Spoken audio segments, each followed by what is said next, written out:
enggak. Hah? Kenapa video call? Nggak apa-apa, biar lihat sama-sama muka, lihat enak. Kenapa? Ada apa nih? Kau pingin video call dulu sebentar. Soalnya aku ki gak kotangan nih Jan. Kenapa? Biar sama-sama kenal muka, enak nih. Oke, siap. Sebentar aja ya. Ya, nggak apa-apa, Miss. Oke. Halo. Halo. Aku juga Kenapa? lagi berangkat. Kenapa sayang? Kenapa? Aku panggil aja, nama aku Tata dari Palembang. Sebenarnya nggak perlu kenalan sih. Miss Yuni ini lagi ngerekam, nanti malah ada orang yang mencarimu dan mencintaimu, ya apa nanti? Oh, iya. Berarti dipotong namanya, Miss. Miss Yuni nggak bisa motong-motong, soalnya Miss Yuni itu sebenarnya videonya live langsung. Kenapa sayang? Ada yang bisa dibantu? Gini loh, Miss. Aku ini kan pernah kerja di Korea. Siap. Swasta 4,5 tahun. Terus? Saya itu dideportasi bulan Juni kemarin. Ya, sebenarnya agak sedih sih, cuma buat pelajaran aja kali ya. Jadi sama di sini, ya selama berapa bulan ini, ya emang berusaha fight. Karena saya juga kan sama kerja di Korea, saya ngidupin anak satu. Karena saya single parent, terus saya juga punya adik yang masih sekolah. Ditambah saya punya cici saya itu sakit. Dia itu emang udah 6 tahun sakit jantung, aritmia. Sudah 2 kali ablasi dan dinyatakan gagal. Nah, ternyata Februari tahun ini tuh divonis juga epilepsi. Aduh. Epilepsi itu, jadi dia kejang, Miss. Kalau sudah kejang itu nggak boleh didiemin. Gimana caranya supaya kejangnya cepat hilang gitu kan? Karena epilepsi ini kan banyak jenis ternyata ya. Nah, dia ini ada kelainan saraf di otak yang dimana oksigen dia itu nggak berfungsi dengan baik di otak dia. Kalau dibiarkan secara terus-menerus akan menyebabkan pecah pembuluh darah di otak atau syaraf kayak gitu loh, Miss. Oke, siap. Jadi bulan kemarin di akhir bulan ternyata dia drop lagi dan masuk ICU. Emang posisinya udah berapa kali masuk ICU. Masuk ICU. Jadi kan karena dia ada aritmia jantung nih, Miss ya. Epilepsi, obat epilepsi dan aritmia dia ini bertentangan. Jadi epilepsi ini kan ada level obatnya, level 1, 2, 3. Sedangkan dia ini baru di level 2 sudah nggak bisa.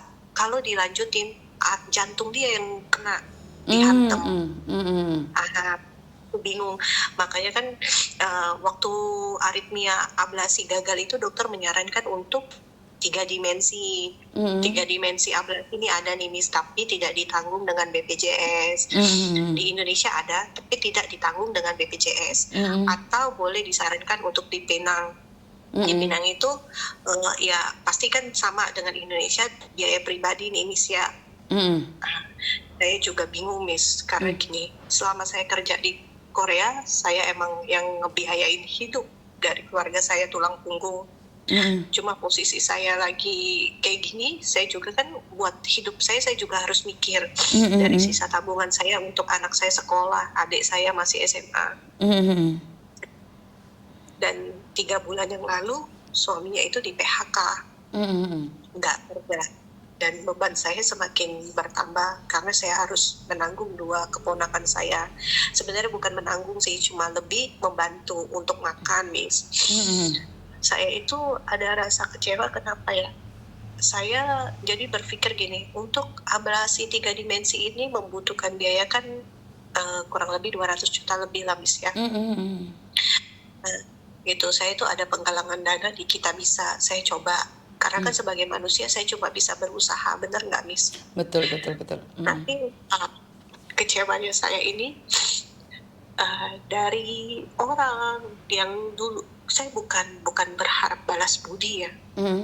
Dari orang yang dulu sering saya bantu, teman-teman yang dekat dengan saya share linknya, saya cuma cukup berkata, bila berkenan tolong dibantu atau di-share setidaknya, bener nggak? Mana tahu nanti ada orang yang terbuka hatinya bisa ngebantu untuk donasi. Ternyata dari 1 pencet nggak ada yang dibales. Dan dari kebenaran, maaf nih Miss, saya ini Kristiani Miss ya. Kita juga aktif di gereja, mama saya aktif di gereja. Tapi ketika saya share link itu ke salah satu pendeta, itu pendeta cukup terkenal di Jakarta, saya diblokir. Saya diblokir tanpa bertanya maksudnya apa ya, atau oh yaudah saya bantu doa, kan itu lebih menyenangkan hati kan ya Miss ya. Tapi ini tidak sama sekali, dan saya diblokir. Dan akhirnya saya juga share ke pendeta setempat, dan itu nggak direspon sama sekali gitu loh Miss. Jadi saya berpikir, kenapa ya Miss ya, kok begini sekali ya. Saya sendirian, karena saya juga tipe orang yang nggak mau ngebebanin ke keluarga ya. Karena kita jujur, saya itu 5 saudara. Dari keluarga saya itu bukan keluarga yang ada gitu loh. Jadi saya juga serba bingung mau minta tolong kemana. Sedangkan kerabat saya nggak punya banyak teman Miss, karena emang saya itu orang yang agak tertutup gitu. Selama kerja di Korea pun keadaan tuh tidak baik, karena kenapa? Kita dekat sama orang bisa menusuk kita dari belakang. Kejadian saya beberapa kali mengajak teman untuk kerja bersama di tempat yang sama, tapi malah saya ujung-ujungnya keluar dari tempat kerja gitu loh. Dengan posisi saya kayak gini, saya bingung, justru bingung banget Miss. Kenapa? Ipar saya nggak kerja, ya mungkin makan saya sama anak saya masih punya sedikit tabungan saya Miss, sambil saya berusaha. Saya juga emang lagi berusaha untuk ibaratnya keluar lagi lah kemana gitu Miss. Lagi proses. Cuma saya berpikir untuk masalah cicit saya yang sakit setiap itu kejang Miss, kita sudah ngelakuin segala hal, CT scan, MRI, MRA, MRV, itu saya bingung hasilnya tuh bagus loh Miss. Bagus semua. Nah, dokter terakhir bilang kemungkinan waktu ablasi yang terakhir itu salah titik. Ablasi yang terakhir itu salah titik, itu loh Miss. Jadi saya bingung, saya itu gimana ya Miss? Saya lihat kayaknya kalau pekerja di Hong Kong, di Taiwan, gimana mereka masih ada solidaritasnya. Tapi sedangkan saya ngirim ke teman-teman saya yang dulu dekat sama saya di Korea itu nggak ada satupun yang respon gitu loh Miss. Jadi rasanya agak kecewa, mau cerita ke siapa saya bingung gitu. Saya sering ngikutin Miss Yuni kan, dari dulu saya sudah ngikutin. Tau nggak, sampai TikTok saya itu saya share kan, saking saya udah nggak punya pilihan ya Miss ya. Saya share ke artis-artis lah di TikTok itu, maksudnya cuma share link doang, sampai akun TikTok saya itu ditangguhkan. Saking bodohnya saya gitu loh. Aduh Miss, berat banget Miss, rasanya pengen hampir gila saya bener loh Miss. Oke. Dengan kondisi. Sebenarnya satu hal, saat kamu jatuh, percayalah Tuhan sedang menyediakan tempat yang terindah buat kamu. Tinggal kamu mampu tidak menerima semua kenyataan ini. Karena apa yang kamu rasakan, saya pernah merasakan itu. Dan saat kita jatuh itu, lalat pun gak mau mendekat, tahu gak? Lalat aja gak mau mendekat. Setan aja lari gitu loh, paham gak maksud saya? Jadi apalagi, maaf dalam konteks ini, beberapa orang, saya pernah juga ditinggalkan. Posisi sakit, ya memang saya tidak ngomong sama keluarga saya kalau sakit ya. Kebetulan keluarga saya sebenarnya solid, cuman saya tidak bercerita pada keluarga saya. Cuman orang-orang yang deket sama saya cuman minta doa sama mereka. Mereka semuanya hilang, tau nggak? Tiba-tiba mereka itu amnesia semua. Mereka hilang ingatan semua. Saya juga pernah datang ke salah satu tokoh agama yang selama ini saya menaruh perpuluhan, karena saya berpikir bahwa kalau saya menaruh perpuluhan di situ, suatu saat kalau saya butuh nih, saya juga akan dibantu. Setidak-tidaknya dalam doa saja. Tahu nggak saya ditinggalkan? Halo? Hilang. Halo? Halo?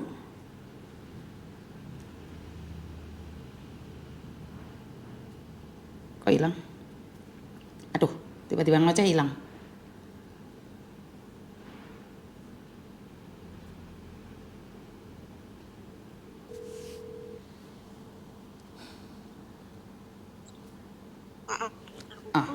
Nggak apa-apa. Saya pernah mengalami hal yang sama ya, dimana saat saya membutuhkan orang-orang di sekitar saya, mereka meninggalkan saya, bahkan meninggalkan saja nggak apa-apa, tapi saya masih dihujat habis-habisan. Dari situlah saya tahu bahwa kita tidak bisa mengharapkan dari bantuan dari manusia. Saat itu saya cuma sujud dan berdoa sama Tuhan bahwa saya pasti bisa nih, saya pasti kuat. Dan ya, saat itu semua orang menghilang dari saya, semua orang nggak tahu seperti apa. Tapi saya tetap berdiri, berusaha, dan puji Tuhan, alhamdulillah sampai saat ini saya bisa berdiri. Itu bukan karena pujian ataupun karena hinaan, karena saya pasrah sama Tuhan. Saya pernah loh ngarepin seseorang, karena di rantau ya, buat makan aja nggak ada. Saya mengharapkan orang-orang yang selama ini ada deket sama saya tiap bulan memberikan perpuluhan saat saya memiliki gaji, itu hilang. Ngerti nggak?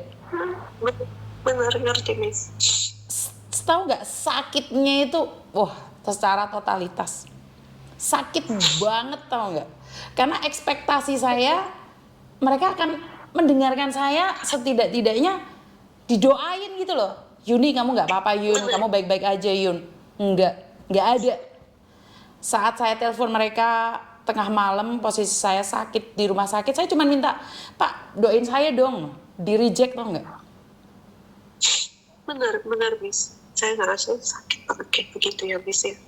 Tapi tahu nggak, kalau kita nyimpan sakit itu, pertolongan Tuhan nggak akan nyampe ke kita.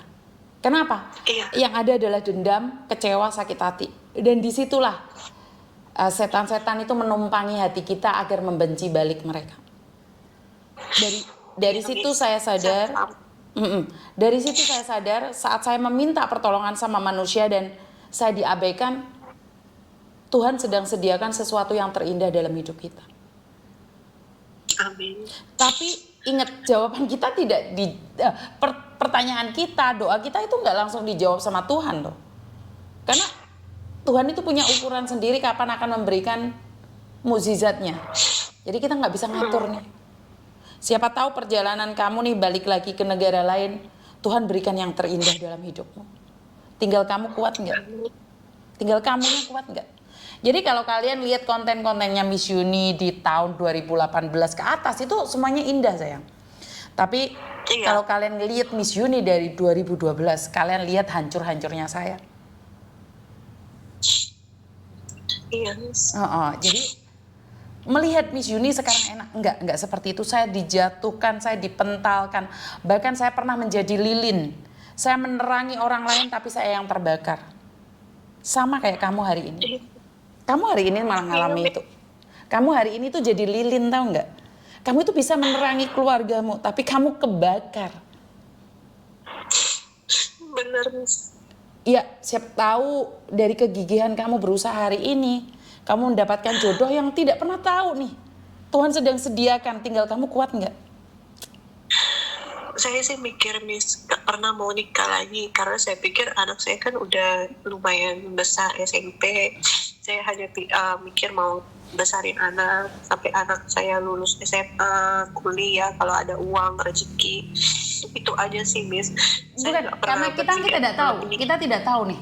Rencana Tuhan bukan rencana kita. kita punya rencana nih, tapi gagal. Saya dulu itu di tahun 2016, 2017 rencana mau ke Korea satu keluarga, tahu nggak kaki saya patah. Artinya adalah rencanamu bukan rencana Tuhan. Ada kan di Alkitab.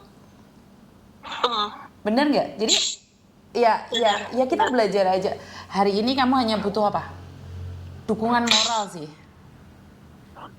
Iya, Miss. Tahu nggak? Kalau saya nggak tahu ya kalau kamu ya. Kalau kita tiba-tiba buka Alkitab itu akan menerangkan tentang siapa diri kita, tahu nggak? Kalau kita tiba-tiba buka TikTok nih, itu yang muncul itu tentang kesedihan aja, tentang kecewa, tentang hancur. Karena kamu menarik energi itu. Jadi lepaskan dan selalu bilang, Tuhan terima kasih, aku masih ada kesempatan merasakan ini, pasti saya mendapatkan yang terbaik. Itu akan auranya bagus semua, tau nggak? Tiba-tiba orang yang tidak pernah membantu akan datang membantu. Jadi jangan katakan pada diri sendiri bahwa aku udah depresi, aku udah nggak kuat, aku capek. Maka yang datang adalah capek. Tapi kalau kamu selalu datang, terima kasih Tuhan kasih aku kesempatan merasakan seperti ini. Pasti ada sesuatu yang indah Engkau sediakan dalam hidupku. Ini rasa apa ya? Rasa syukur sebelum kita mendapatkan. Karena saya pernah berbaring 3 bulan di rumah sakit. Iya, Miss. Itu kan yang rasakan sakit kan saudaramu, kamu masih sehat. Jadi kamu tetap berkata pada dirimu sendiri, ya saya bersyukur Tuhan saya masih sehat.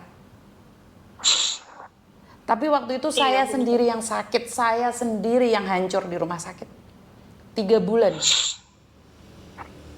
Jadi kamu pasti bisa kok. Kamu masih muda. Iya, Miss. Percayalah mungkin dengan adanya doa ini, teman-teman yang mendengarkan memberikan doa juga, Tuhan kasih jalan nih. Karena gini loh, kita itu nggak tahu doa siapa yang diberkati oleh Tuhan. Iya benar, Miss. Tidak ada jaminan pendeta doanya nyampe.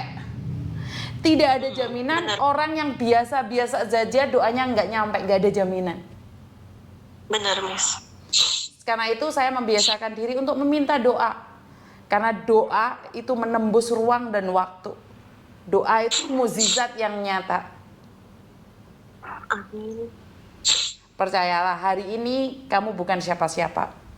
Besok kamu akan diangkat dan orang akan tahu siapa dirimu dan hargamu. Iya. Satu hal, jangan mengharapkan kepada manusia karena nggak ada orang